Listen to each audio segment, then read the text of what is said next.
Did I end up going garage sailing? What do you think? Did I go garage sailing today? Of course I did. Who am I trying to kid? I have some updates on some of the things I showed yesterday. And guess what? We hit 800 subscribers. Yay! So that means I'm going to do a giveaway. I need to figure out what I'm going to give away. I think it's going to be a book, but haven't decided quite yet. So stay tuned for that. Now, I wanted to show you, well, I'm going to show you some hard goods that I found today, just a couple, and then we'll delve into jewelry. First of all, we have this little brass, I guess you'd call it, it's a trinket box, or it could be an ashtray, it could be an incense burner, you could put a candle in it. Lots of things you can do with this little guy. He's very cute. Brass will oxidize, and it's got some of that lovely oxidation on it. Made in India, and not much else I can say about him. He's super cute. And talk about cute. You all know I love miniature horses. Now, if you are familiar with horses at all and this style, you could see this is pretty much a Shetland pony or miniature horse. Very reminiscent of the Thelwell cartoons, if you are familiar with those. They're sassy little pony cartoons, and every horse lover knows who that is. It's not marked in any way, so I don't know if it's truly a Thelwell item or not, but it is vintage. It's got a felt bottom on it, and just adorable. I might end up having to keep this guy if he doesn't sell. Next, we have a cat. He could be a spooky cat, he could be a Halloween cat, he could just be a cat, doorstop or bookend. Cast iron, very heavy. It weighs about 2.5 pounds. I think it did have a base on it at one time because there are some rough edges here that look like it was attached to something, but he's fine just the way he is too. I have tried holding a door open with him and also holding books up with him, and he works either way. You know, it's vintage or antique, so he's going to have some wear, got a little bit of rust on him, but that just kind of adds to the character. This is an antique little brass frame. It's an easel frame that has a, I don't know if that's satin or silk. It's most likely silk. A silk picture of a lady with a guitar and another lady and a little dog. Super cute. I love these little things. They make wonderful display backgrounds for jewelry or just for anybody who loves Victorian era pictures. And then the last non-jewelry item I have to show you is this. Salt and pepper shakers. They are cut glass, and they have, I don't know if you can see that, they've got mother of pearl tops to them that are set in sterling. It says sterling right there on it. They're a little banged up, but once again, it just adds to the character of them. And then it's got this really fun silver plated holder. It does say silver plate on the bottom, and the Silver Plate Company, and it has a maker's number on it. I believe one side of this is coming apart, but it doesn't hinder the use of it whatsoever. So those are really cute. All of these are already listed. I have a hard time listing jewelry for some reason, probably because I want to keep it all, but I don't have a hard time listing hard goods. So all of these are already listed on my eBay page. So you can go over there and take a look at these. All right, I think we can get to jewelry now. First things first, I showed you this in the last video, and look, I got it fixed. So what happened was the cork was stuck in there, and so basically it was broken. And I'm not sure why this pin is in here, but I'm afraid to take it out because I don't want the cork to come apart. I got the cork out and I got it stuck in the correct place. So now it is actually able to be hung from a pendant or a chatelaine, however you say that. And it is just so pretty. The other update I have is on this little sweetheart bracelet. So this is indeed a sweetheart bracelet. However, it predates World War I. How do I know that? Because as I was looking at it more closely, I thought this scratching on the back was just, patent pending, and there is a patent pending thing on here, but it's inscribed and it has the name Thelma, and it has it looks to be a birth date and a date of death. And the sad thing is that it's not even, it's like barely a year difference. So my guess is that this was a mourning bracelet for the loss of a child. The child passed at a very young age. So, you know, these pieces, these sentimental pieces just pull at my heartstrings. I used to not like anything that had dates on it or was inscribed or personalized or anything, but I think that's just kind of special now. And I might end up keeping this just because it's cool. I also have the one that, actually, maybe I should go get that. This one is one that my grandfather gave to my grandmother, and it is inscribed with the initial of their last name. I don't think it has a photo in it now. It just has some paper in it, but it's in a beautiful condition. And this one, of course, is not for sale. This one is staying with me. Beautiful piece. So now I've got two. They're very similar.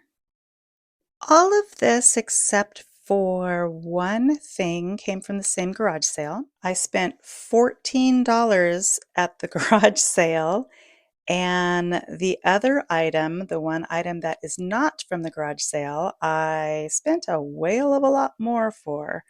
I hate to even tell you how much I spent because you'll think I'm crazy, but once we get into this, maybe you won't think that I'm that crazy. Anyway, take a good look around and try to figure out which is the most valuable in this group. If you were at a garage sale and you saw all these things sitting here, which ones would you pick up? Which ones would you buy? Which ones, if you saw online, would you pay top dollar for like I did? All right. Should I leave you in suspense? I don't know. This was just free. So this was just a cute little silhouette mirror picture that I thought was adorable that they gave me for free. So we'll set that aside. So obviously that's not it. Now, the fun thing about this garage sale is everything was $1 except for the thing that I'm going to show you that was uber expensive. And the nice thing is that you're going to see that there's way more than 14 things here. So they had sets of things in a bag, and that was still just $1. So this entire Neiman Marcus box with all of the things inside was just $1. And a lot of these things haven't even been taken out. Like these collar, what do they call these? Are they button stays? I'm not sure. These are cufflinks, but I don't know what these are. Shirt stays or something like that. So if you know, let me know in the comments what those are. So these I don't believe have ever been used. This little thing just broke, but that's a whole mother of pearl and probably onyx set right there. And then the rest of these are some really nice mid-century chunky abstract cufflinks, which they just say patent pending on them. I'm certain those can't be diamonds, but dang, do they sparkle. Yeah, what the heck, we'll test them. Came from Neiman Marcus, so who knows. I don't know what these little plastic things are. I think they're just extra things in there. And then we've got some, I believe this is a lion symbol for a theater of some kind. I'll have to look it up. But if anybody knows that, put that in the comments so I don't have to look it up. Anyway, so there are a couple of sets of cufflinks in there, and that whole thing was $1. Then there's this set. It says Pierre Cardin, but I don't think these are Pierre. I think that's just the box. Well, I don't know. I don't know. Maybe, you know, you never know from a garage sale what is supposed to be in what box. But anyway, those have the a C on them, and I think these are swank, so they probably don't belong in that box. But anyway, moving along, we've got some nice chunky Omega door knocker earrings that are not marked. Those were $1. Of course, I think you realize that these are not the most valuable. These are Warner Brothers. They are branded Warner Brothers and Sylvester and Tweety. Very good condition, very encrusted in rhinestones. And then we've got the Flower Power. Did I spend a bunch on that? No, it was $1. This is really cute. It's a ceramic tile and it's hand painted, and I wasn't going to get this, and then I saw how much detail, like this little coiled thing on here is just really cute. And it is signed on the back, but I can't quite read the signature. It's got a hand on it and a copyright. I think it says 1989 on it.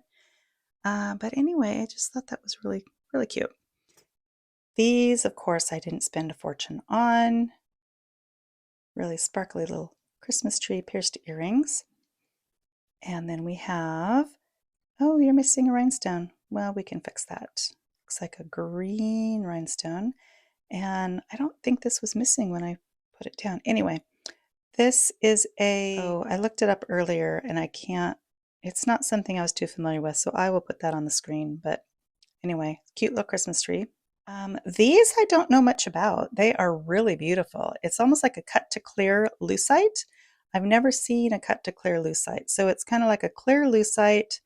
They've painted it white and then they've cut into the white kind of these bevel shaped or beveled leaves so you can see the clear, and there's black paint behind it. So they're very complicated, but they're really pretty, and the rhinestones set in there.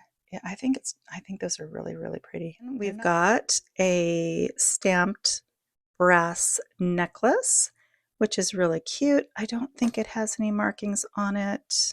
No. It's got that chain that's very reminiscent of West German or Czech stuff, but I don't think it's either. It was $1, so I picked it up. When things are $1, I just kind of keep buying them because you never know when you're going to make a home run. And I did make a home run on one of these things in particular. These are just some dangle earrings that I thought were really cute. They've got milk glass and different colored, kind of opaque pastel beads on them. And okay, we're down to the wire.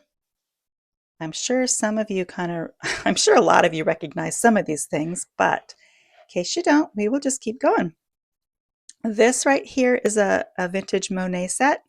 Really lovely set. So this whole set was just $1. I don't know what they call it. I'm sure they have a name for it, but Monet always has these really interesting clips here. Most of the time they're the same clip. It says Monet right there, also says Monet right here. Kind of like it's a wire. I'm not quite sure what kind of words I could use to describe this wire, but it's kind of like a fringe swirl flower. And that whole set was $1.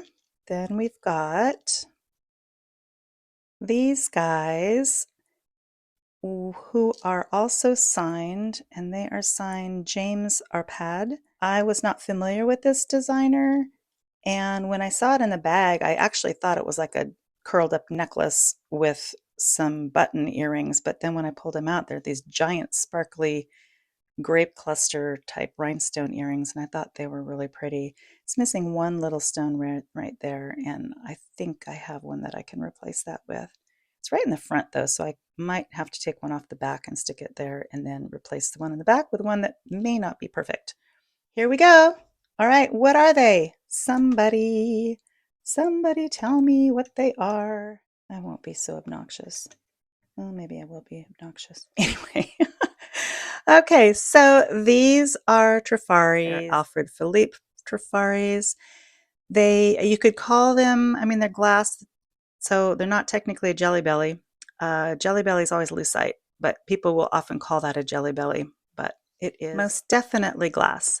Signed Trafari right there with the old Trafari sign with the crown and no copyright or anything. These are these look like they were just made. These are in the most amazing condition I think I've ever seen Trafari earrings be in. Look at how pretty those are. And then the last thing are these. The last thing is these are these. The last earrings are these. Okay, these are quintessential, everybody say it together, a Miriam Haskell.